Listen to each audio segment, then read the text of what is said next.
Hey, what's going on YouTube? My name's Lucas, welcome to my studio. Today I'm really excited because I'm going to be showing you an Axe-FX preset that I made that's pretty much all encompassing, and it works really great for studio and live use, and I'm really excited to show it to you. So grab your guitar and hang with me, and we're going to get right into it.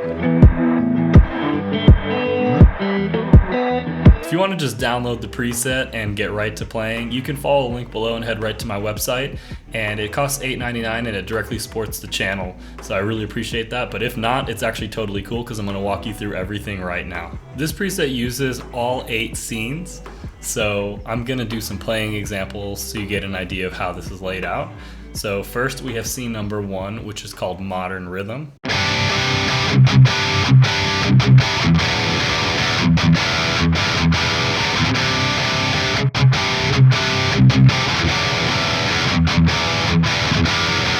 Second, we have scene number 2, which is British Rhythm.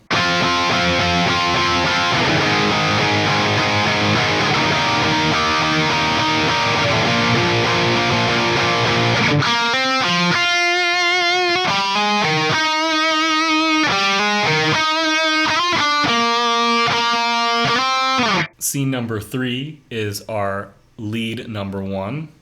Here's what that sounds like.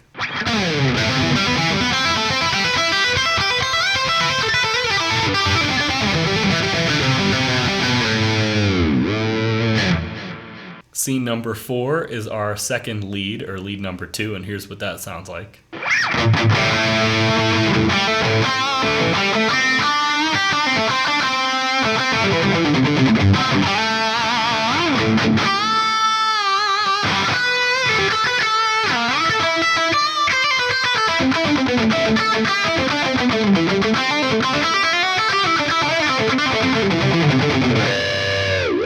Scene number 5 is going to be our breakup number 1, or edge of breakup, greasy, clean tone, whatever you want to call it.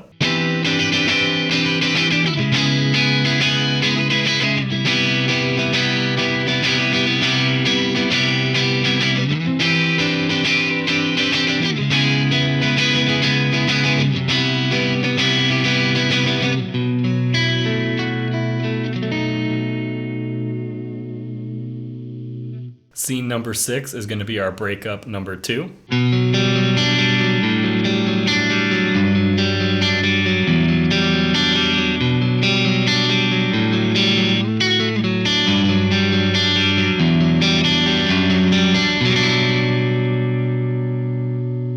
Scene number 7 is going to be our clean tone.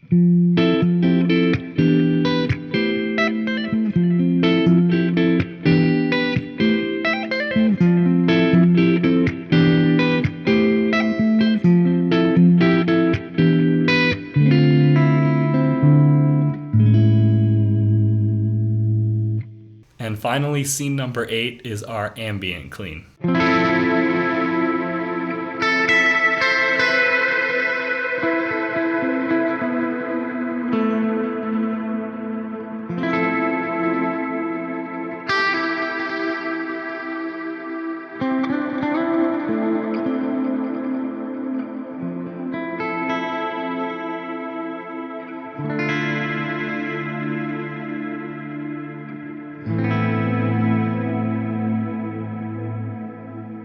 Next, I'm going to walk you through every detail on this preset systematically so that you know how to create this on your own and so that you know what's going on.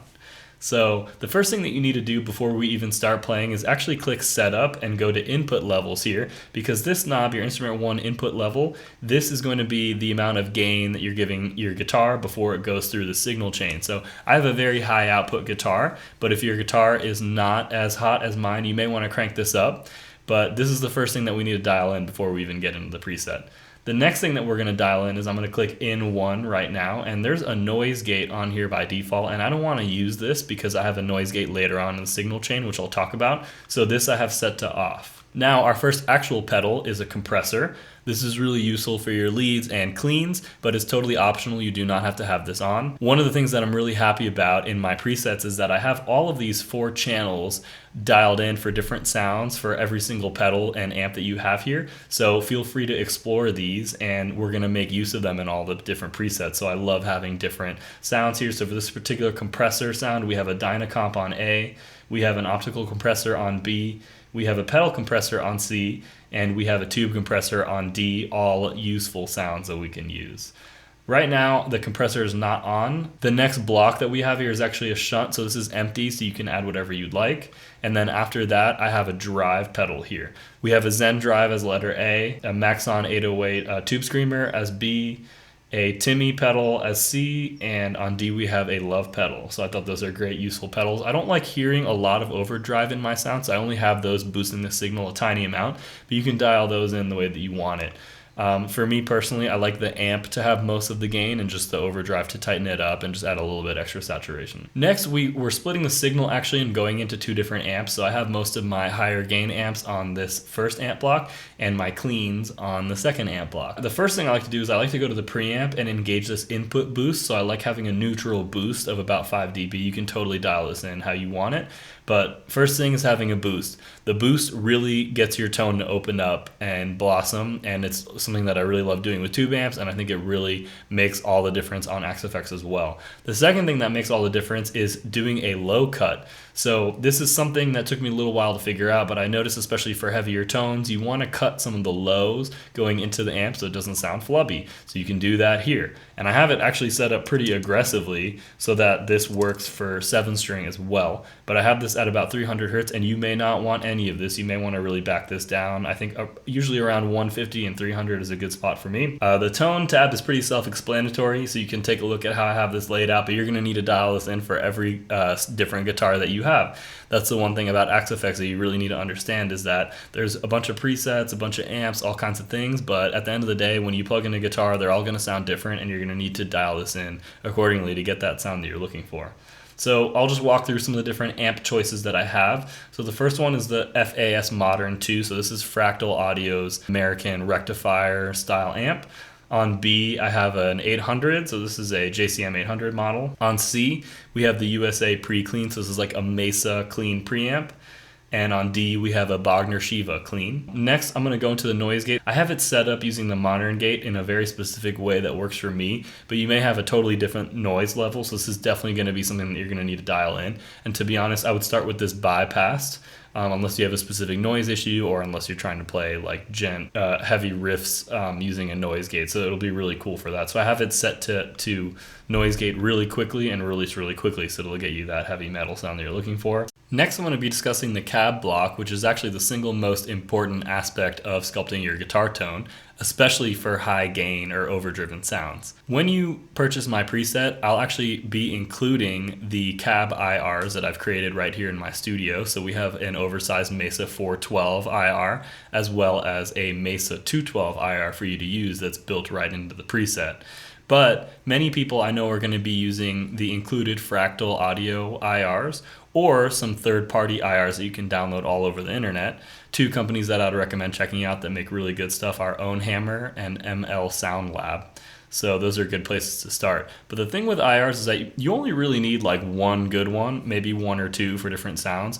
They don't make as big of a difference on clean, but it makes a huge difference for overdriven sounds. And the main thing that I wanted to stress is really just choosing an IR that fits the style of music that you're looking to play. So for me personally, I find that 412s sound the best, and I like IRs that have 2 microphones blended in together so that I don't have to do a bunch of blending and stuff in Axe Edit, which I feel like can be a huge time suck.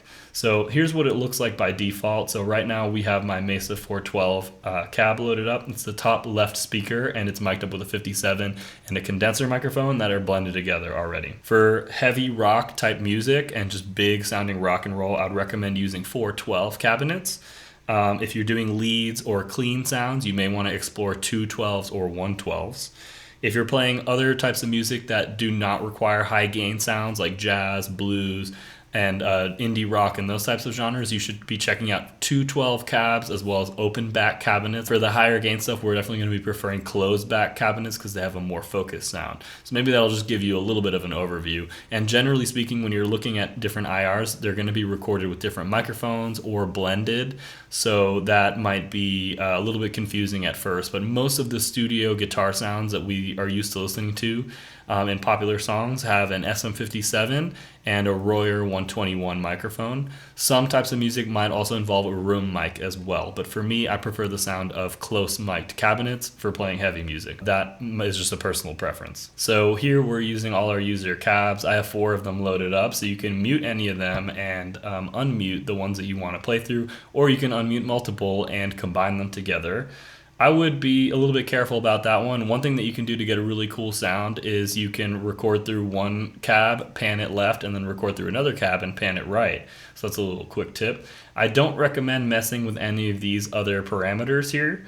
There's definitely a room mic simulator that you can use that's kind of cool, as well as an air simulator, but I prefer not to really use that.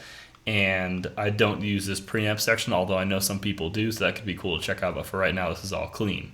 So that was the cab, and now here's where things get kind of interesting. So this effects loop system that I have set up is totally optional. You do not need to use it at all, but what it allows me to do is it allows me to run various effect pedals in parallel, like as parallel chains, parallel loops, and I find it to be very flexible because we have a few different chains here. But if you prefer to just have it all in one line, you can do that too, but this really saves me some space. So the first unit that we have, and I'll go over to like a lead sound or something, so we have these enabled here. So the first thing that we have is delay, and since it's in parallel, we actually have the mix all the way up, so it's wet, so we're dialing in the level using this level knob. So we have various different delay sounds here, ranging from ping pong to analog delay to BBD, which stands for Bucket Brigade Delay, which is great. Now we have a totally separate effect chain for our reverb as well. So we have a few different reverb models loaded up into here that are all very useful, once again with the mix all the way up. Now the interesting thing about these is if you want to add more effects to these particular chains, you can actually keep them going here to the right and just put them back into the chain, to the main chain there. So feel free to do that if you want. And this plex delay, we're actually really just using it for our ambient tones. So the plex delay creates some wild delay effects here, and I've loaded in 4 really interesting ones that I think work very well. And lastly, we actually have a pitch block. So this one's actually kind of interesting. This one does chorusing effects that are very cool, and I have a couple different ones loaded in here, but this is really only in the ambient patch. So if you don't want to use these, you can totally delete them. But I think they're really nice to have, and I have all of these actually fed into one last chorus too, so I find it really helpful to have a chorus here, and this chorus pedal has a bunch of different models in there, and it's running in stereo to give you a really awesome sound for your leads. So you can run, like for example, for my rhythm guitar tracks, we have this totally dry, so we will hard pan left and right rhythm guitar that's fairly dry sounding, and our leads are in stereo because we have all these effects here, including ping pong and chorus and stuff like that. And that's pretty much it. You have some space here at the end. I love having some extra space here just in case on a song by song or on a gig basis you may want to add a specific effect that you can add. There you have plenty of space and everything goes out. All the levels are normal here. Axe-FX is an incredibly powerful and flexible environment to use for gigging and for studio use, and it's definitely saved my life when haven't had the luxury of having real amps in my studio, or they're too loud, or I'm in an apartment or anything like that. So I'm really happy that we're able to use this technology. But one of the things that I wanted to stress is that there's no one size fits all to find that perfect tone for you. You're really gonna have to sit there and dial them in and record and see how it comes out. So I definitely would suggest experimenting, and even just any guitar that you plug in, is going to sound totally different than this one. So that's super important. The next thing that hopefully I stressed a lot is just using the right cabs for the type of music that you're making. It's really important. You don't need an arsenal of a million IRs. You need like 1 or 2 that are gonna get the job done. And I feel the same way actually about presets as well.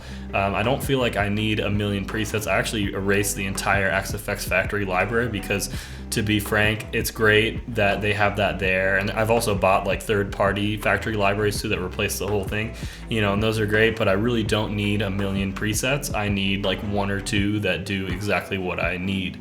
So I hope that you enjoyed this walkthrough. I'm really confident that this Axe-FX preset can get you a lot of different sounds, And once you dial it in for the specific type of music that you have, I think you'll get great results. So I'm really proud of it. And I think also even my clean tones sound really good on this one. And to be honest, clean tones on modelers or digital effects always sounded really weird to me compared to amps, but I think I really figured out how to get those dialed in using the cabs and using the boost functions and things like that. So let me know what you guys think. I appreciate you supporting the channel and would love to chat in the comments if you have any video ideas or different things that you want me to cover about Axe-FX. So once again, my name's Lucas. Thanks so much for checking out my channel, and I'll see you guys in the next video. Later.